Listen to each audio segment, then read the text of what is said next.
中国味道匠心酿造，本节目由400年正宗中国味海天独家冠名播出。尝美味享优惠，封神餐厅订得到。本节目由让你顿顿都封神的美团团购联合赞助播出。小象超市30分钟快送超市，感谢节目官方食材供应商小象超市赞助播出。一饭封神尝百味，一杯宫酪品匠心。本节目由一口爱上中国味的宫酪酸奶赞助播出。好水煲好汤，好水煮好饭。本节目由每一滴都有源头的农夫山泉赞助播出。Como 管家厨神到家，本节目由一句话就能轻松做好菜的 Como 全屋智能赞助播出。一饭封神更懂美味，麦麸迪解码贴心更懂犬猫，本节目由麦麸迪指定赞助播出。卫龙高鲜牛肝菌魔芋爽，鲜香爽，本节目由卫龙魔芋爽赞助播出。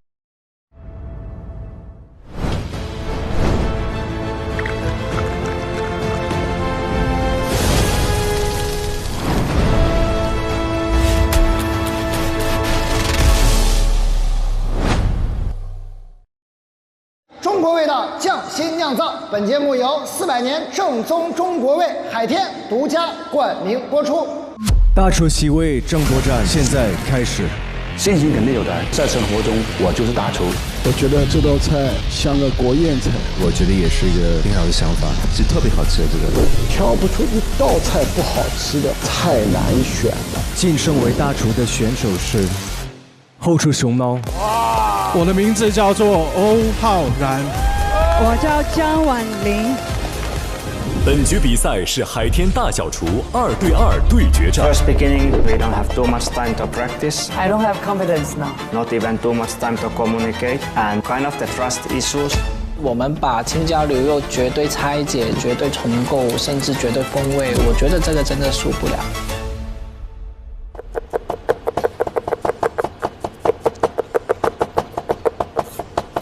First beginning, we don't have too much time to practice, not even too much time to communicate, and kind of the trust issues. But in second day, after a couple of trials, what we done quickly is still better understanding. 我们还是比较尊重对方。Do we say this one together? Yes. 我会给他尝我对这道菜的设想。The beef flavor is good. 他也会让我感受我没有用过的食材。This one is the pine, maybe a small pickle like that. 那个 The Christmas tree there.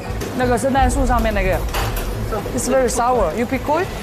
This one is the Original way. Yes. 我们肯定会有一些不一样的想法，但是就是因为我们有不一样的想法，他才能去碰撞，打破一点固有思维。You put the two chefs in the kitchen. Sometimes need some time to really understand each other. I think that's normal. 这次我们用一冷一热2种形态呈现青椒牛肉，打造一套舌尖逐步升温的味觉体验。So many peppers to cut.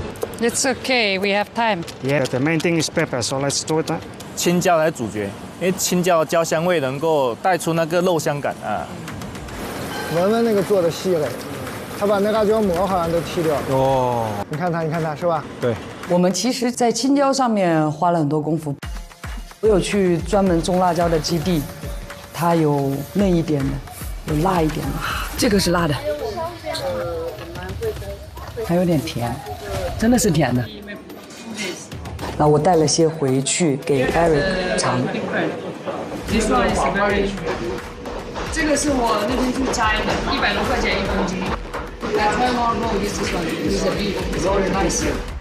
也有让人从云南寄过来的。 We have the almost 10 different chilies. 我们是用心去挑选，去尝试，看它到嘴里的感觉。所以我们在2道菜青椒风味的搭配上，就有一个很谨慎的一个考量。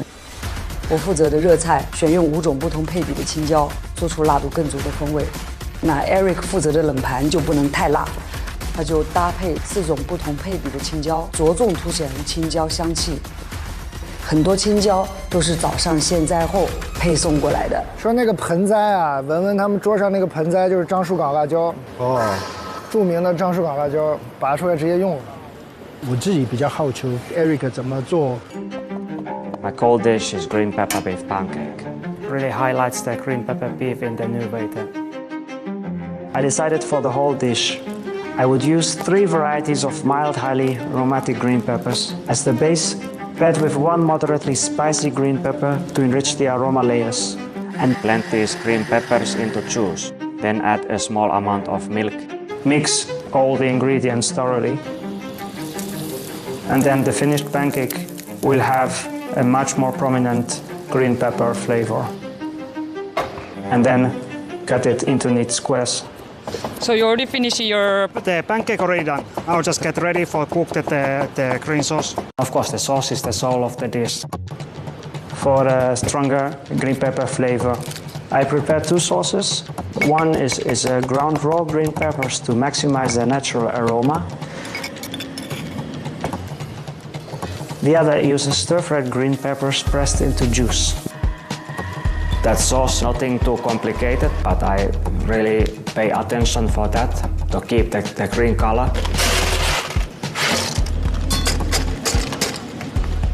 Once that the sauce is blended, cool down quickly with the ice so the green color stays, and season with some sansho pepper, some salt. Give tasting with different steps, and then final sauce in the competition was the best. You wanna taste? Yes. I add a little bit, you should choose. For my taste, can add more, but what do you think? Tiny? Or no need? No need. Yes. Salt, okay? Salt is okay. Yes. Today is more green, no?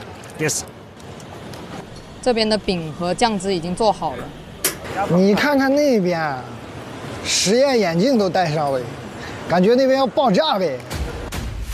我们今天要做的是4个单品组成的一套青椒牛肉 set。我的拍档他全力以赴做好一个主菜，然后其他3道菜我都包了。这一套 set 从审美，从整个丰富的程度，我觉得这个真的输不了。因为我们的菜更偏向拆解，再去解构这个风味，整体风格更像实验的感觉。所以说，我们就会用到一些比较实验性一点的仪器，比如说旋转蒸发仪。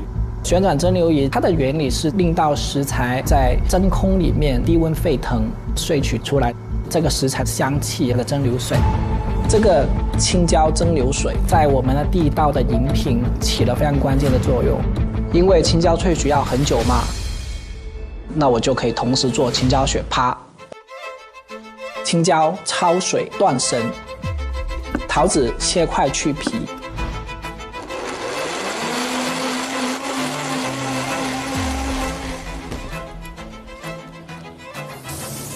Spice， 是不是啊？甜苦了 ，Spice。好辣！好，螺丝椒嘛。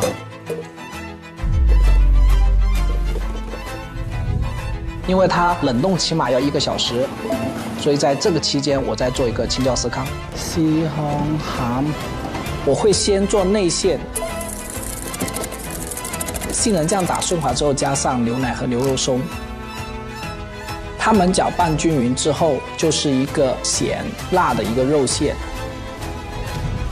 面皮我是用了大量的青椒放进去牛奶里面去打，然后把打好的青椒牛奶倒进混了青椒粉的面粉里，整个面皮的青椒味是非常浓郁的。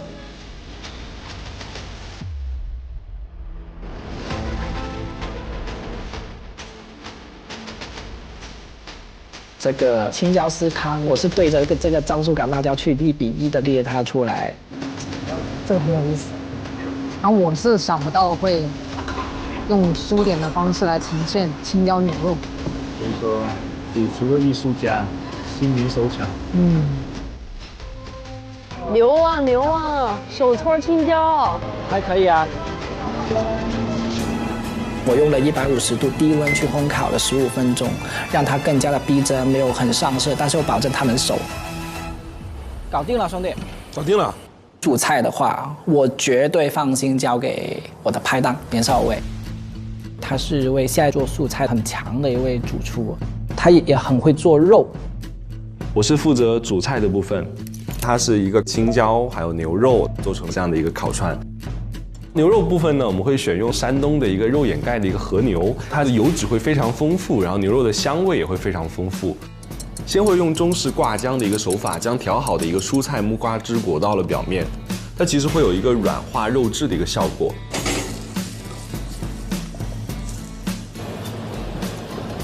我们会用几种不同的青椒做一个法式千层来搭配牛肉。那边开始烤彩椒了，3种不同颜色的彩椒。其中宝岛台湾的一个剥皮辣椒，它会提供一个酸度；湖南岳阳的一个樟树港辣椒提供辣椒的鲜味。有那股呛呛的味道。小厨那边在炭烤青椒。这边在烧椒。我的热菜是石锅豆花青椒牛肉，我先做的是里面的青椒酱，因为这个比较费时间，我用了5种不同形态和风味的青椒来做青椒酱。我先用低辣浓香的2荆条做烧焦的部分，炙烤之后它会更有青椒香味，再和炭火放在一起。冷油焦炭。让烧焦吸足烟熏风味，再用青小米辣提升酱汁的辣味。我还挑了一款肉比较厚的螺丝椒，口感脆嫩，会让酱汁的颗粒感更强。是大辣椒哦，泡的青椒哦。最后用腌过的樟树港辣椒，尖酸微辣的口感，让酱汁的味道更强劲，能一瞬间抓住食客的一个味蕾。热油下蒜爆香，再将处理过的青椒分批下入锅中，大火快炒。闻闻那个酱里面会有蒜，然后会有辣椒，然后它就会很有锅气的那种感觉。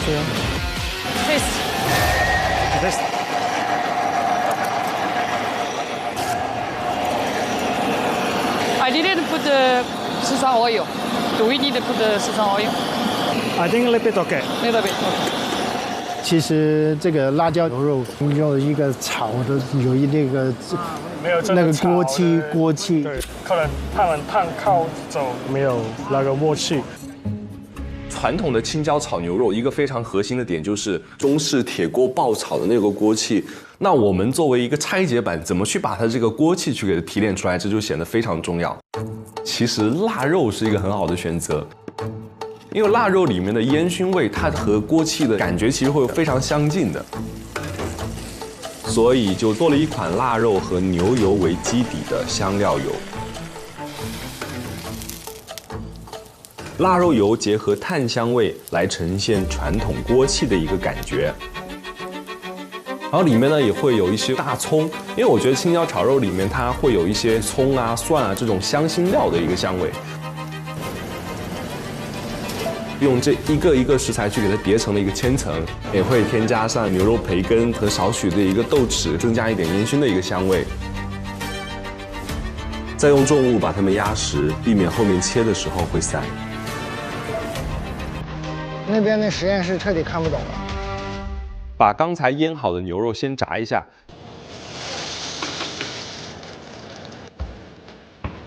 这样会让它的一个整体的口感呢会比较的外酥内嫩。把牛肉和蔬菜千层都切成大小一样的方块，然后去给它穿到了松柏之上。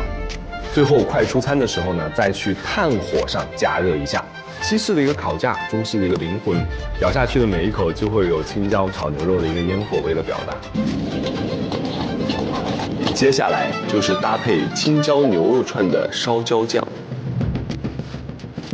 用到5种不同的青椒、大蒜和少许的一个豆豉，再加入刚才炸的一个腊肉的脆哨，增加香味，全部放进腊肉油里。吃的时候呢，可以搭配我们的一个牛肉串。一起来使用。现在还剩了36分钟，有跟我帮忙吗？我想想啊，现在我们差一个烤牛肉串，还有什么呢？没什么了。你一会儿组装要用多久的时间？10分钟，不用，都不用。我们那时候其实已经差不多了，比我预期的时间还快了，差不多15分钟。因为在比赛之前，我们做了很详细的制作流程，所以我们整个过程非常的顺利。Cool chef. Yeah. How are you? Fine. 4 plate. Yes. 4 plate, but yes, 18%. Later we taste. Yeah. 他们还有一半。You finish? No, time is enough. As when get working on the green pepper sauce, I start prepare the pickles, like slice the cucumber, sprinkle salt on the cucumber so the water comes out. Then slice cucumber and yam into strips. Pick pine needles aside. Mix squeezed cucumber strips with all seasonings and keep ready.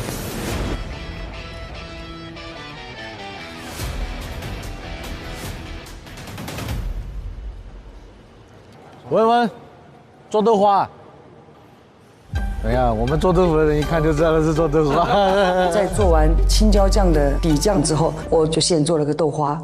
我用了有机黄豆，它的豆香味会浓郁一点。加这个豆花垫在牛肉和石锅中间，一是为了隔离石锅的热度，防止牛肉口感变老；二是增添这道菜滑嫩的口感。趁着豆花静置凝固的空档，我开始制作牛筋脆片。牛筋脆片能为整道热菜增添酥脆口感。因为我们湖南的天气很潮湿，牛筋脆片呢就放一会儿它就会软，所以为了保持它脆的口感，这个放在后面来做。烘干机我用一下，这个太矮了。熊猫，这个可以拿吗？我还有10分钟交卷了。行，我怕它湿掉了。OK。我拿个手。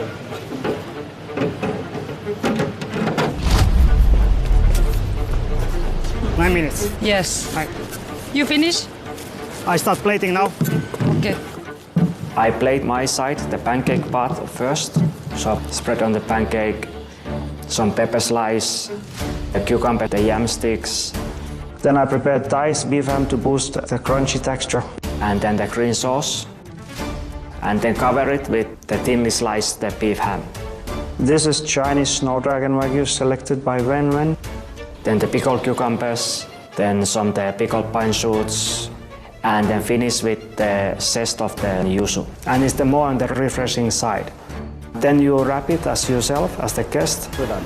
哦，那个 Eric 做的是生牛肉，他那个应该好吃。这两个科学家怎么样了？辣椒出炉了吗？对啊。哇，这个好啊。可以的。烘烤出来的司康呢，最后还摆在蒸的那个樟树杆辣椒里，看看评审老师能不能吃到真的。那个是真辣椒吧？那个是真辣椒。哦，我说只做的那么真的。哎，这样等一下会不会拿错了？真的看不出来咋搞？对呀，怎么办呢？待会儿老师把真的辣椒吃了怎么办？哇，牛，太牛了！象形的小米椒。那这样的话，我感觉那边有点危险了。其实一直有在观察他们什么时候能做好，因为一个是我们的冰淇淋会容易化，然后另外一个的话就是烤串可能会没那么热，所以为了整个菜更好的口感，我们会尽量和他们的出餐时间保持一致。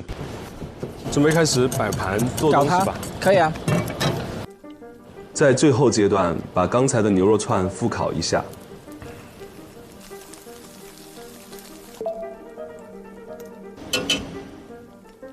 我们上桌的时候呢，会先点上一个备长炭，炭火里面会放上一些松柏枝。它一方面呢会为了保温，另一方面呢松木的一个烟熏味会慢慢的侵入到肉里，去唤醒牛肉的一个脂香和蔬菜的几种不同的清甜。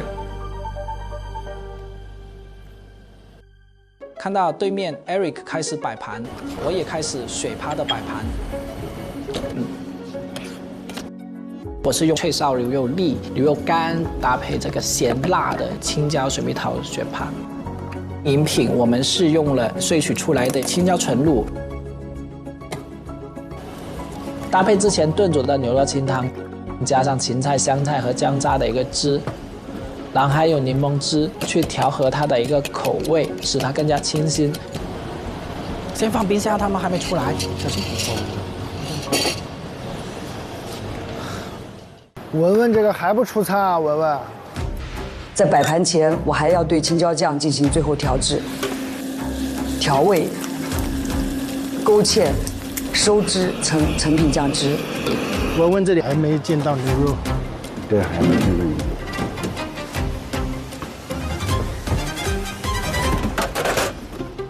我和 Eric 用了同一款雪龙和牛薄片，只是我的还需要火枪炙烤。Could you torch this one? Yes. You finish it, right? Yes, I'm done. Okay, I need a stone. Stone, okay. Yes.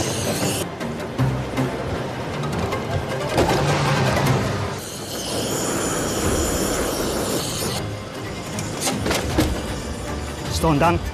Crispy there. Yes. How are you? Still alive. Yeah, a little bit busy. Last second. They finished? Almost.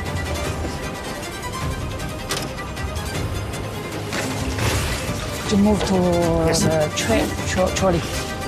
因为我想要把这道菜做得很完美去呈现，最后可能会有一点赶，我会稍微焦虑一点。2个小时听起来很像很多时间，但是做起来就时间过得很快。对。那边已经好了，好了吗？按吧，按吧，按吧。好。先按铃会比较好，因为它会先品尝，兄弟，就可以吃到整个菜品的最佳口感。那我的摆盘也很简单，以新鲜豆花铺底，铺上炙烤过的和牛，最大程度保留牛肉的味道，再浇上中式青椒酱。Chili flower. Chili flower. 哇，快点啊，还蘸辣椒呢。用辣椒花和叶子做点缀。I needed a Sichuan pepper flower.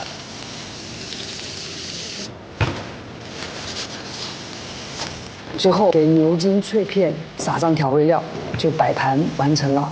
那热菜它会让你很记忆深刻，因为它有很浓厚的辣味、香味。还有2分钟有吗？那边已经按过铃了，哦，按过了是吧？早按过了，早就按过了。先按铃，先按铃，文文先按铃。我要先摆好。这是little bit small。怪紧张的，看到就紧张。先按铃啊，文文。按吧。Flower. Chili flower. That was quite last second. 可以啦，搞定了，回家啦。辛苦了。你不会回家的。走吧。太厉害了。这2个小时做那么多也是挺厉害的。对呀。青椒牛肉组，请前往评审区。Let's go。我比较喜欢大厨，我觉得这个大厨应该会。小厨的组合，它是一幅作品，有巧思，有惊喜的。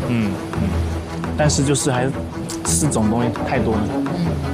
如果盲品的话，4种东西没有先后顺序，因为你没介绍完，你就一定要所有组合混在一起都好吃，才不会出错。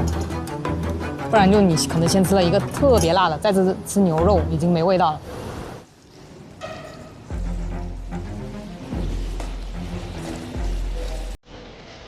请选手将菜品放在案板上，传送至评审间。我们很注重细节，摆盘是按照我们品尝的一个顺序一列过去。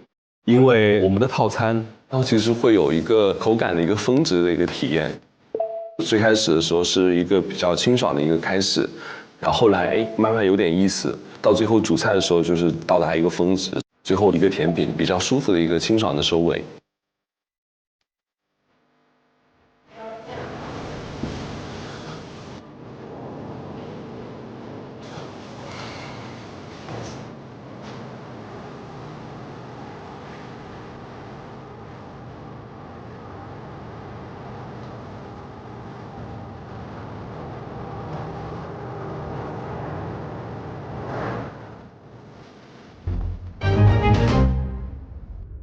请评审试吃第1道菜品。这个真的是绝对的深度的一道渐进式的菜品。如果是按照我们顺序去吃，就算没有3比0，都是2比1的。你看，就是 RVR 的问题是两个加起来时间太多了，太咸了。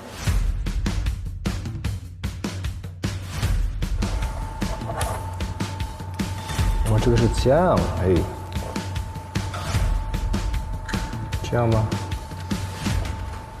糟了，糟了，真的是糟了，因为我们摆的这么整整齐齐，但是进去都是先拿主菜。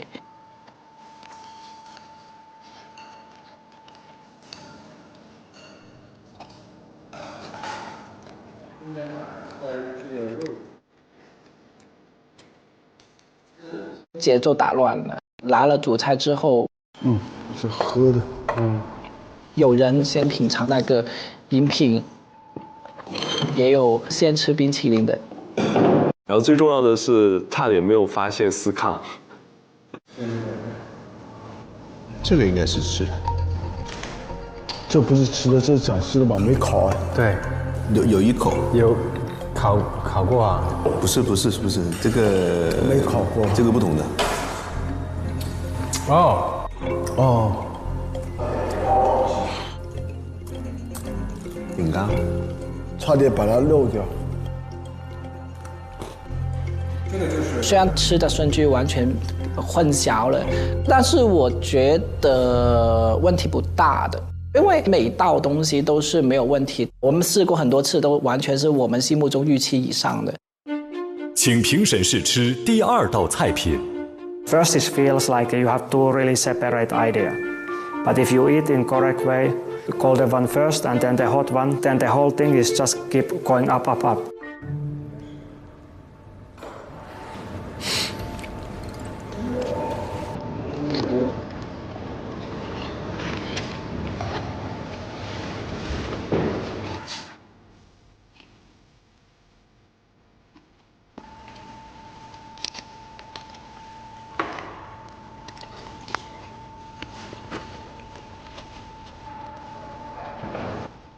OK， 牛筋、薄脆，应该是吧？因为这薄脆要做的大一点啊。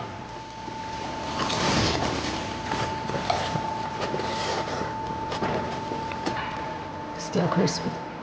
我听到他们有吃这个脆片那个咯吱咯吱的声音，我就放心了，因为它还是脆的。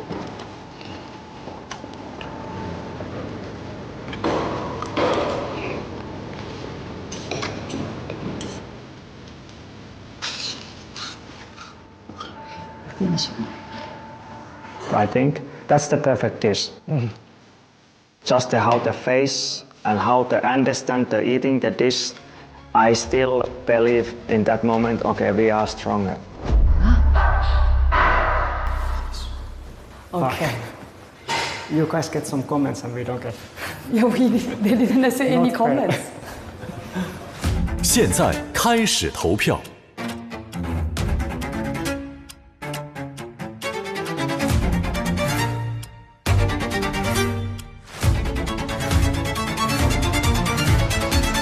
投票结束，不简单。请2组选手进入评审室。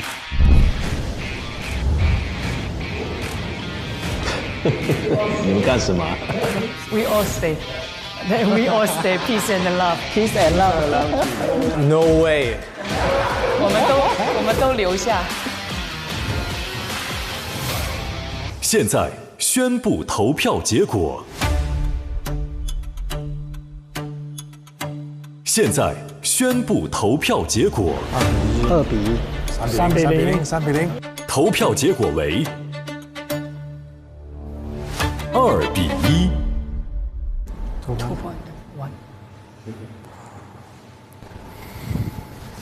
Easy, OK 啦。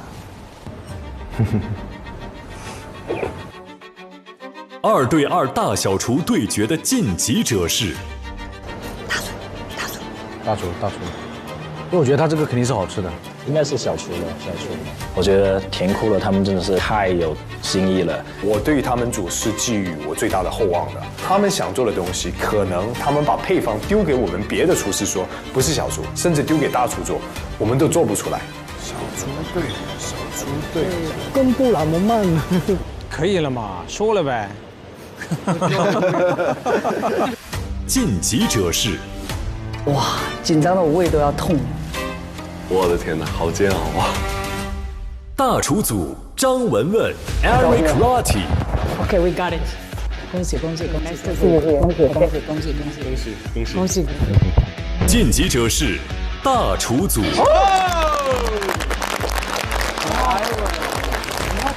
这么精彩都输了，然后他们的味道应该真的做得很好，对，很厉害。我选了大厨这边。首先，你们做的一个冷的、一个热的，还有一个脆的，全部在主题里面。我先吃这个冷的，只是很远景的，有 Nordic flavor， 是没有想过的青椒牛肉的一个方法。然后豆腐也是做的特别好，再配这个酱汁，很滑，脆片做的很脆，是很好的加上去的一个感觉。我是选小厨这边的，我觉得这个好好吃哦，真的。因为这个烟熏炭烤的，就是我拿上鼻子的时候，哎，还是有这个熟悉的热气腾腾的气，我觉得是很重要的。然后能吃到一个 granita 这样的冰沙里面是有肉的，我觉得是非常聪明的这个碰撞，创意很好，真的。但是有时候就是 less is more， 多一个菜给我呢，我就多一个机会挑你。这个很漂亮、很有创意的鸡肝，吃下去的感觉其实没有太多牛肉和青椒的味道，口感是一点干。学霸不是应该有的辣和青椒的香味 ，focus 在辣味，我觉得是超级辣的，不是超级辣，是特别辣。那吃下去的感觉就是可能不太平衡吧。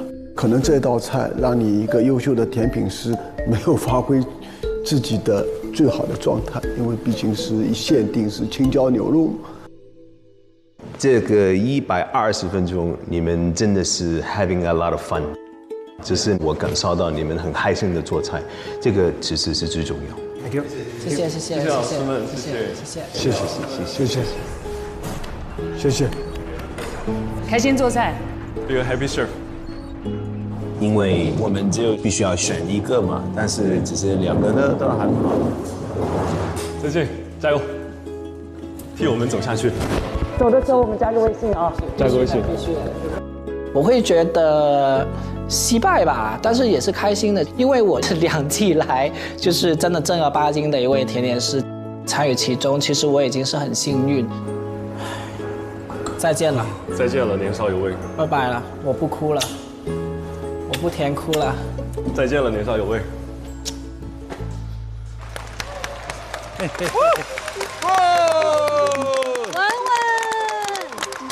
，Eric，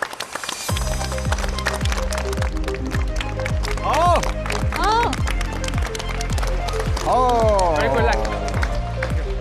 欢迎，凯旋回来。你们也很棒。哎呀，太棒了，文文。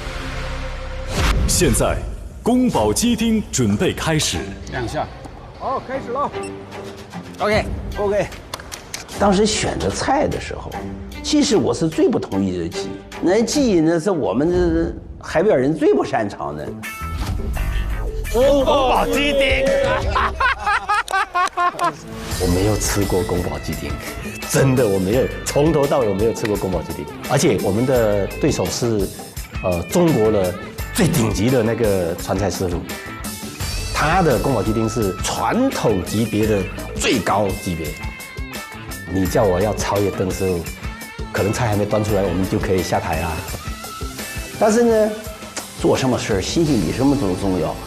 首先要心里要有不服输那种劲头。宫保鸡丁这，像他们的年龄都没有邓师傅做宫保鸡丁的年时间长。宫保鸡丁是老的一道传统川菜，一定要体现出来福拉荔枝味。因为福拉味和荔枝味是川菜24个味里边的基本味型，2个味道叠加起来了，就成了我们现在的宫保鸡丁的味型，叫福拉荔枝味。这次有这个机会给我抽到了，我想要去做一道非常非常标准的传统的宫保鸡丁。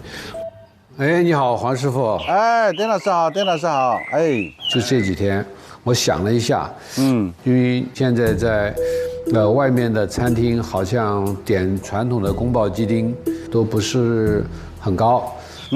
就是说，我想以传统的一种方式去呈现。我想把我们的老的那一套方法去呈现出来，让人们能够勾起过去味道的怀念或者是追寻。一会儿呢，我就去厨房里边炒一下这个鸡丁啊，就是给黄师傅看一下，好吗？好的，好的，好的。宫保鸡丁本身这道菜呢，它是川菜的一个经典菜。邓师傅又是一位从业50年的川菜老师傅。哎，黄师傅，你好。哎，我在认真学习。他对于传统的尊重、敬畏，我身为一位湘菜的传承人，是十分的感同身受的。看到吗？看到了，看到了。然后又看了邓师傅做出来的宫保鸡丁，是非常正宗的，更让我觉得有信心。隔着屏幕都是闻到了香味那种感觉了。我会全力以赴的来配合，你就放心的去把这个传统这个美食把它再现出来，好吧？好吧，好的，好的啊！非常非常感谢黄师傅对我的支持。邓师傅加油！就靠它了。这道菜是一道功夫菜，实际上我炒这个菜可能只要3分钟，主要是备料需要功夫和时间。我先炼油啊，炼下油。我们也这主要这个分工呢，就是邓师傅啊，他来为主，我来做这个配合。如果是抽到了一款传统的湘菜，那么邓师傅也会如此的来配合我，这个是达成共识嘛。像他们那么有经验的老师傅，都很清楚自己做什么，有时候不做太多也是一种决定。宫保鸡丁这类菜我们都会用混合油，混合油就是说菜籽油加猪油，菜籽油加上猪油炒菜，是我们中餐厨师最传统、最地道的技艺。两者混合后炒出来的鸡丁，既有猪油的脂香，又不腻口。在黄师傅炼油的时候，我就去拆解鸡肉，拆解时需在缝隙里下刀。你猜他用鸡胸还是鸡腿呢？鸡腿。我自始至终做宫保鸡丁都是用鸡腿肉。鸡腿肉它那个肉纤维组织凸裂不平的，它容易复味，它容易快速成熟，它适合爆炒，而且它带有少量油脂。爆炒后口感弹嫩多汁。然后处理鸡腿肉的时候呢，我们要拿刀后跟去煎，因为鸡腿肉筋比较多，纤维质比较强大，那我必须拿刀后跟去把它的筋给它破坏掉，然后让它有缝隙，让我的调味料，让我的温度快速的抓住它。邓师傅真细致啊！哎，nice。好，切得太好了。咱们也可以啊，全靠它了，全靠它。先让它动一下。我以为出差了，鼓掌那么大声啊！他用一只手闭上眼睛10分钟就搞定了。他等下坐外面玩呢。但这次感觉还是得要有点创新。看一下海王做了什么，海王。这压力也有的，跟邓师傅比啊。这位也是第一位大师了，他年纪只比邓师傅年轻2岁。他们2个很厉害的，他们2个应该稳的。这道菜整体的概念和创意是以我为主，肯定不能做传统的宫保鸡丁。那我靠什么呢？我靠创新战胜。我坐飞机的时候，利用半个小时把自己的构思画出来了。这道菜叫创意海派宫保鸡丁。主菜的部分，我们在传统的宫保鸡丁里加入了海鲜，形成层次的碰撞。配菜部分把海鲜与鸡翅结合，提供不同的口感。酱汁这一块呢，选用了大连和厦门的特色风味，丰富整道菜的层次。那设计完这个菜呢，我第一时间就跟早餐爸爸沟通，大概故事那么故事。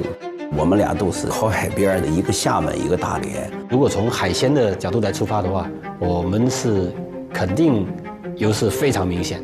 我们只有海鲜，我们才有优势。对啊，所以说只能用宫保这个味型，把它搬到海鲜来。宫保鸡丁它只是一个主题，有没有鸡丁自己决定。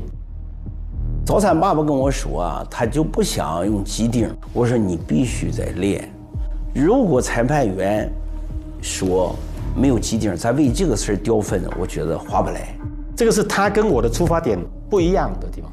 因为我蛮尊敬他的，对，就是我没有尝试说服，因为改变自己比较快。那他有想法的话，我可以协助他，我可以成就他。我和早餐爸爸的分工非常明确，我呢主要负责的是鸡翅的部分。首先我把鸡翅当的骨头剔掉，皮和骨头要分离，然后把鸡翅的骨头抽出来，保留完整的鸡翅形状。我把海鲜搅打成泥，做成了2个口味的馅儿，瓤进鸡翅里，黑白分明。完了以后，我又上屉蒸了一下。那个鸡需要蒸到什么程度？7分钟比较最佳。我看那边是用那个鸡翅，这个也是一个聪明的做法，不能跟他们斗吵啊，只能那样子，很好很好。邓师傅他们还在备料。那个黄师傅，我在这儿，在这儿。好的。我把鸡分解以后了，鸡架给黄师傅，我只是跟他说要熬清鸡汤，我是拿来炒菜用的。好，他就理解了，他就帮我去做鸡汤了。我会用拆下来的鸡骨和鸡肉去掉血水以后，焯水去腥，然后用高压锅小火炖煮1个小时。邓师傅，他现在就是把辣椒稍微煸干了之后做胡辣椒。胡辣味是宫保鸡丁很重要的味型，我们选用2荆条干辣椒来调制。哎呀，香味出来了。我们把这个干辣椒在锅里面把它呛香，呛得有点糊味了。这个时候把它捞出来以后，就做刀口辣椒。对，好了，哎呦，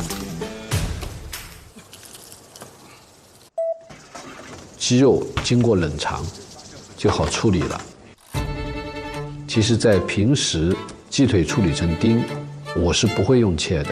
平时就是我们的鸡丁需要是斩，宫保鸡丁是应该斩，不应该切。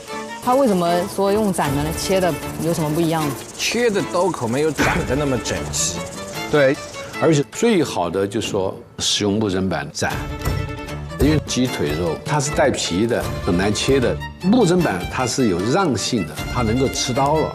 本来我要用木砧板，木砧板有那个味道，新的味道。但是今天现场准备了一个新的木砧板呢，一闻松香的那个味道很浓。如果我直接用新砧板去斩，松香味会沾染鸡肉，所以说我只能用塑料砧板。但是这个塑料砧板呢没有韧性，刀砍上去容易打滑，砍出来的鸡丁容易皮肉分离。所以说我就把鸡放到保鲜冰箱里边去沉淀一会儿，有点硬度以后了。我去斩也好，切也好，都方便了。讲究，咱师傅真讲究。我开始切条的时候我是切，然后成丁的时候我是去斩，切与斩都把它用上。哎呦，好香，差不多了啊，还要短一点，还碎了。好了，好的，我这一下，碎。拿这个刀去呢，这刀太宽了。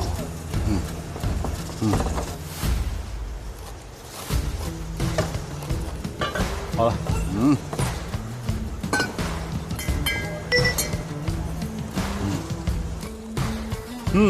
这个刀口辣椒就香，我都闻见香味了。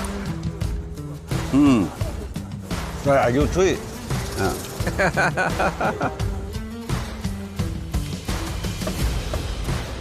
薄一对啊，对，就这么薄，是吧？对，是吧？就不要太厚，厚了吃比较多水。对，好的。姜蒜的切法也是有讲究的。黄叔，这个姜，到时候切的时候，可能你来切，姜不能大，就这么大。先这样一刀，然后斜着一刀。它的反面再这样，它出来以后，就有点花纹。蒜也是这样。姜和蒜都会切成灯笼的形状，这是邓师傅他们川菜老师傅一代代传承下来的那个样子。鸡丁切好，需要进行腌制。红烧的颜色什么好？然后放冰箱静置，这样炒出来口感更润，不容易老。下一步就是炸花生米，这个花生米都是我从上海我们挑选带过来的，因为我用惯了这个花生米，我知道它的性格。实际上在我们成都，我们不叫炸花生米，我们叫油酥花生米。首先我要把花生米给它洗一洗，再用温水浸泡一会儿，因为花生里边的水分比表皮的水分更重，我要把表皮水分给里边的水分形成一个平衡，水分平衡了，然后要冷油下锅，通过油温慢慢升高，借持续的热量把花生米里面的水分逼出来。来，喝杯茶吧。辛苦了啊！好。油酥过程中需要眼睛看，耳朵听。眼睛看是看它冒泡，当它的没有什么泡的时候，它的水分差不多了，然后你再用漏斗捞起，听碰撞的声响，声音沉闷发哑，就是水分没干透。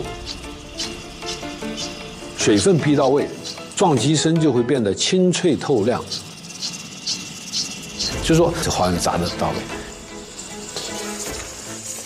这道花生米，我今天心里边是非常非常满意的，既脆又酥还香，我觉得我完全可以给它打100分。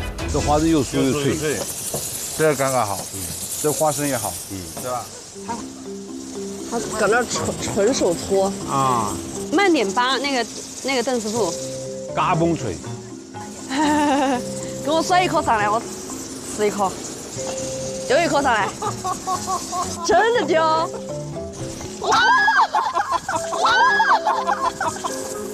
真的丢上去了。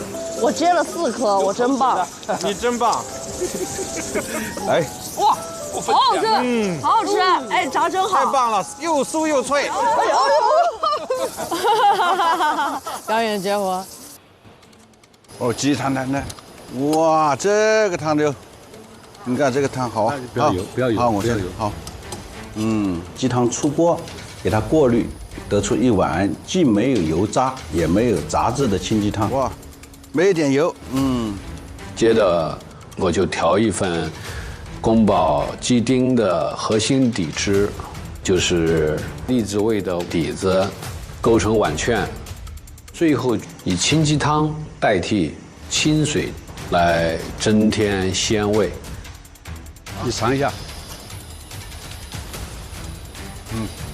就刚好，调好宫保的汁了。说实话，这一轮里面真的只有他敢说做最全统，就不用搞那么多东西，他就是标准，没办法。这道菜我主要负责的是宫保鸡丁本味的部分。食材方面的话，除了鸡肉之外，我们选择了厦门和大连最应季的海鲜，它很需要这种宫保鸡丁这种就是胡辣、荔枝味的这种味道来提鲜，让它有一个碰撞，吃起来可能会呈现出不一样的感觉。但是最大的难点就是对宫保鸡丁这个味道我太不熟了，我不知道怎么办啊。因为做鸡我们不是太擅长嘛，到底是什么口味，到底谁做的好，我脑子是糊涂了。就在这个时候呢，早餐爸爸告我一个喜讯，说蓝明六师傅在厦门。中国川菜2个大腕，一个是邓师傅，一个是蓝明禄。他亲自到我的厨房，就是从头到尾教了我做一遍，告诉我宫保鸡丁是什么样的一个味型，什么样的菜，要做到什么样的效果。这么多天我练了无数次，每天都练，就是要确保我的手感，还有精确的时间，一定要练到我把它做到，就是在我手上最好的状态。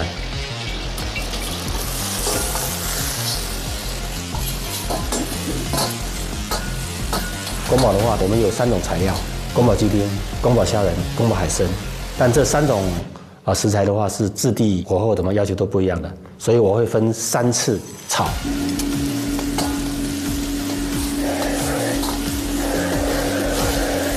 做这道菜，所有的口感跟它的熟度、跟味道、跟香气的话，都要掌握在我的手上。好香。哇，他那边炒几份？炒了好多份。因为它那个盘子太大了，可能就要做一定分量。早餐爸爸包炒的时候呢，整个的摆盘都是我来进行的。根据我的创意，我在家练了很多遍啊。因为这个食材啊，炒制当中加热呢，它会收缩的，哎，它会变形的。所以说，我就把配料的这个尺寸我掐得很准，看起来整齐美观。中间放的呢是低温烤的花生，看着是雪白，吃的是脆香。左右两边呢是2个口味的酱汁儿。渤海一侧以大连本地的海肠粉搭配葱油熬制，风味清爽。东海一侧融入越南沙茶与辣香，口感醇厚。这一盘菜是我们俩的技术的结晶。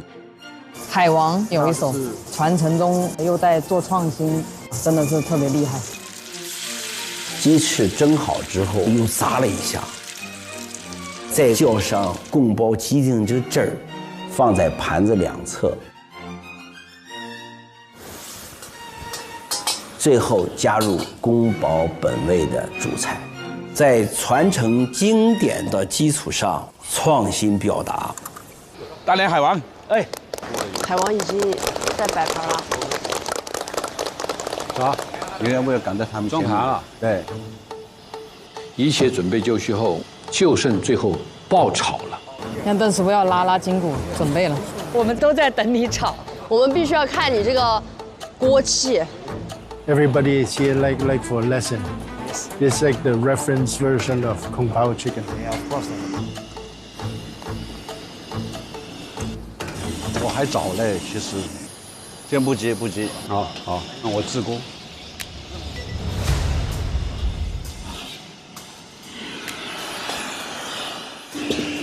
这猪油，猪油对。这菜籽油对。哎，开始了，开始了。学习一下，真正的宫保鸡丁是什么样的。你把那个盘子，好，我准备好了，准备好了。我下去要起锅了。水倒上。啊，下锅。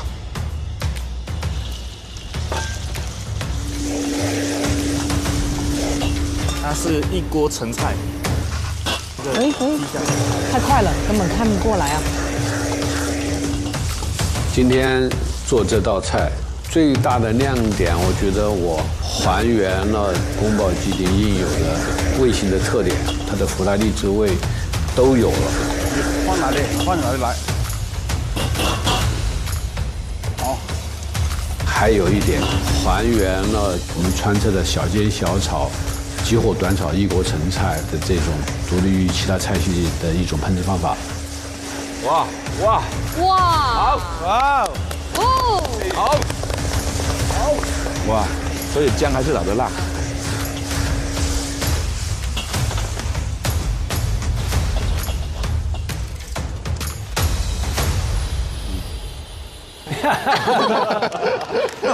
稳了，漂亮！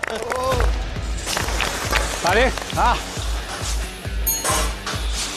哦哦！太帅了啊！川菜太懂了，要不说，真帅。哇，这个香味很香哦。我好想吃啊！留一点。旁边那个马都转一点。对。大家下去抢去吃。我跟邓师傅选用了荷叶网来装这道菜，因为荷花是湖南湘潭最重要的文化象征，是表达我们对传统美食的一种敬畏。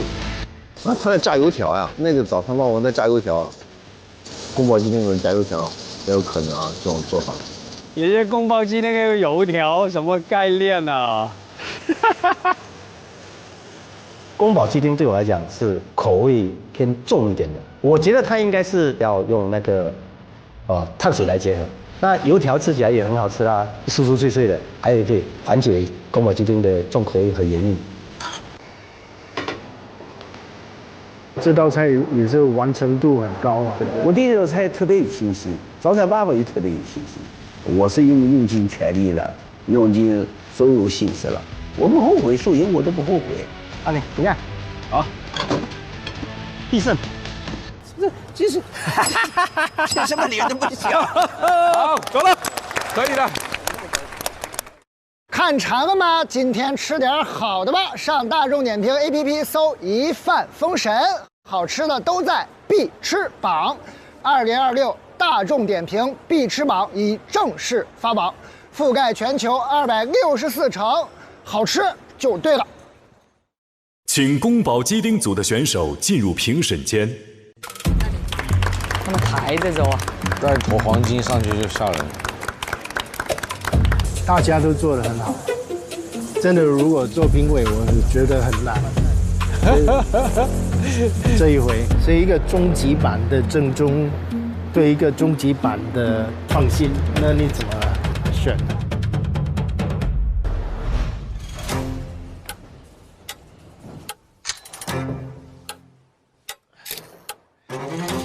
看到了小厨他们的那个餐具，我就好奇，他们是要呈现一个什么样子的宫保鸡丁？哇，那这个宫保鸡丁是整只鸡吗？搞了一个波菲龙进来，差别太大了吧 ！My God！ 请评委品尝鲜暗灵的菜品。我们今天是用川菜方法，急火短炒去呈现这道家喻户晓的名菜——宫保鸡丁。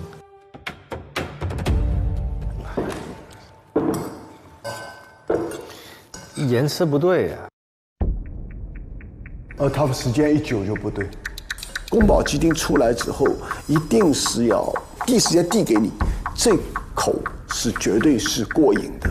但是你放了一下，哪怕放个几分钟，上面的汁水会卸掉，颜色会变。那今天这个人因为是厨房距离问题，它的温度下降了，对这个菜的影响是很大的，所以这个人就是今后可能都要汲取教训。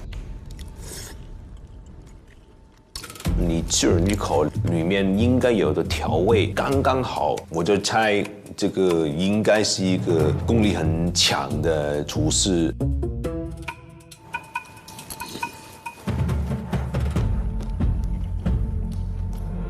它的荔枝味型是非常准的，就是这个酸甜带一点点的辣，是最传统的经典的宫保鸡丁。它这个在味型上面、口感上面，我觉得做的完全是很优秀的。它的出品就很简单，就一个荷叶盘，切了小一点的鸡脯肉做的宫保鸡丁，所以说我对这道菜特别有信心。请评委品尝后暗灵的菜品。早上把这个打开吧。哇！今天我做这个海派宫保鸡丁，呈现的渤海和东海的结合。我就看它里边有很多元素，两端的 sauce 的调味料不一样，中间的菜又不一样，他们的想法很厉害啊。我们这样吧，先吃这个吧。好。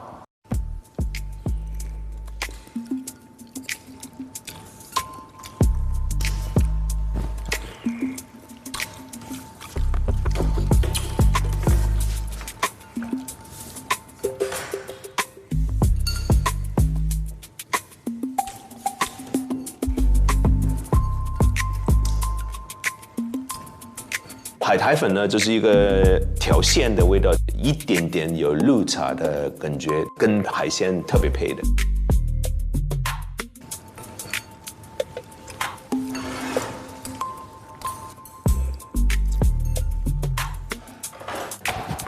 它这个油条应该是蘸汁吃吧？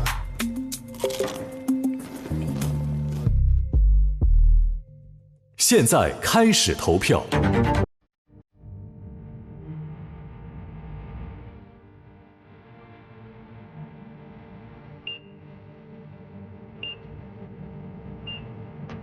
投票完毕，请选手入场。非常好。我们俩相加100多岁了，如果让我去改它或者变它呢，我完全可以。但是有些人呢，他永远是要吃这样的宫保鸡丁。我虽然是个小厨，但我们既要传承，我们要创新。我这里边既有宫保鸡丁，又有宫保虾丁，又有宫保海参。这次比赛不管输赢，但是我是很重视的。为啥呀？这是我的原稿，我要把我们俩合作的都融为一体。好的，谢谢老师。现在宣布宫保鸡丁组的对决结果：3比0。3比0，3比0。传统与创新的对决。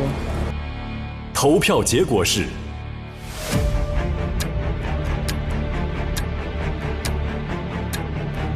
2比1。投票结果是2比1。那就不好说了。很多评委看菜的角度，我还是赌邓师傅赢。小厨，我太有信心了。我今天这个宫保鸡，我可以给它打到88分。宫保鸡丁组获得票数更多的是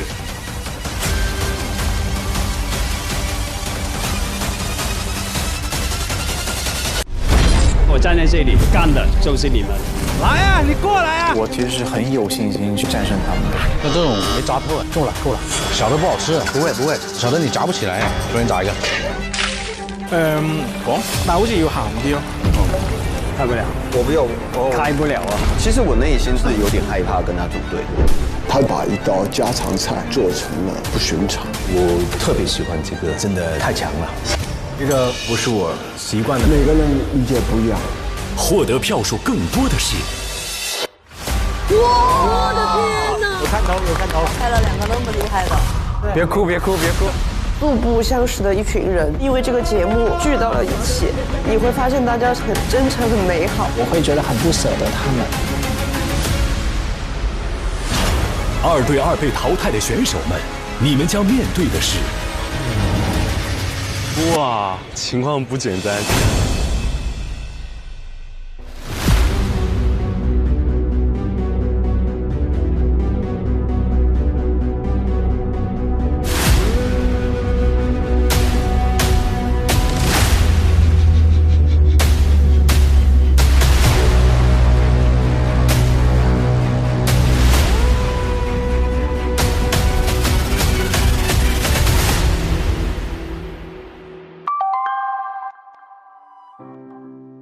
只是年龄大了一点，中师我觉得谈不上。我有这个责任和义务，把我以前学到的一些川菜知识、对食材的处理、对菜肴的呈现和川菜的味型和烹制的一些原理介绍给大家。上几代人他们的那些积累的东西，我也不想在我这里就断掉。我才34.5公岁。因为这个年龄，你说岁数70岁，人家就要让你，哎，你来坐。我从来不去抢座位，我上地铁我把位置给别人。在我心里面年龄来说，我没有老，还像年轻人一样，感到很开心。年轻人那么喜欢我，大家想来吃，用美团团购直接预定，包间什么样子，你直接到美团直接看，订好了位置直接来就行了。我想这样把身体练好一点。能够多在灶台边待一些时间。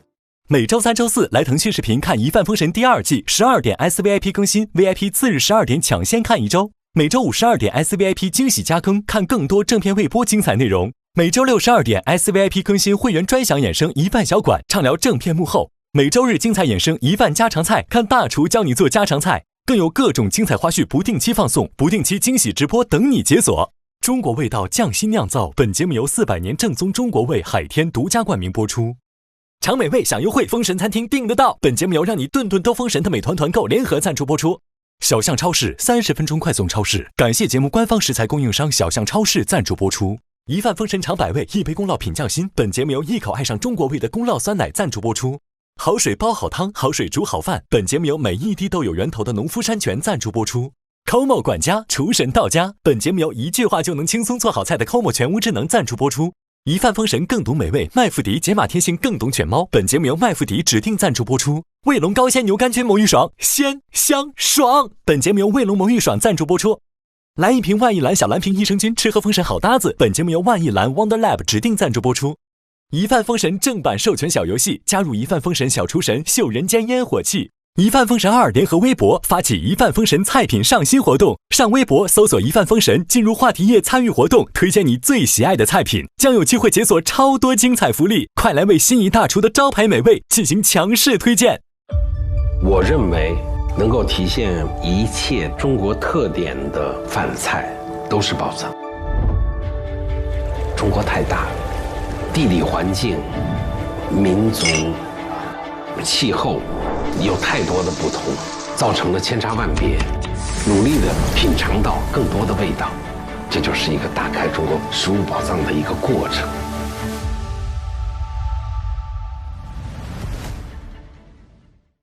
上微博进入一饭封神话题页，为你喜爱的厨师打 call。上微博参与一饭封神话题讨论，获取更多独家精彩花絮。上微博参与一饭封神2二创大赛话题讨论，赢取更多精彩福利。上微博参与一饭封神2观后感话题讨论，分享你的节目观后感。关注新浪娱乐，精彩内容早知道。下载网易小蜜蜂，看更多年轻人的朋友圈。超1000万留学生都用有道词典 AI 同传。上1点资讯，了解节目更多精彩内容。上知乎参与一饭封神2问题讨论，参与知乎剧综圈子活动，解锁惊喜好礼。上百度 APP 搜索百度娱乐 get 更多娱乐精彩独家内容。上百度搜索一饭封神第2季，精彩内容尽在百度百科。上新浪新闻客户端搜一饭封神，看节目更多精彩内容。看新闻用 Zaker， 关注最新节目资讯。中华万年历 APP 陪伴成长，记住一生乐趣。西窗竹 APP 品味中国诗词之美。赛场就是检验这些创新最好的地方。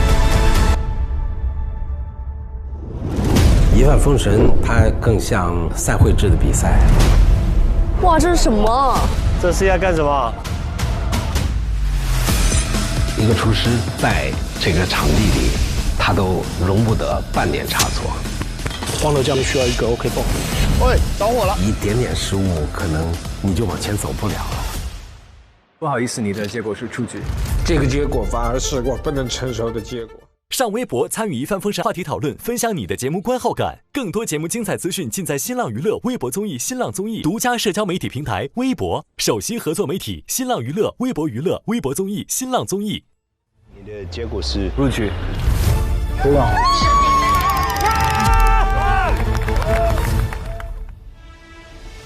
我觉得一饭封神让更多的年轻人爱上烹饪，让他们去想怎么用食物表达自己对世界的看法，这就是对中国美食巨大的贡献。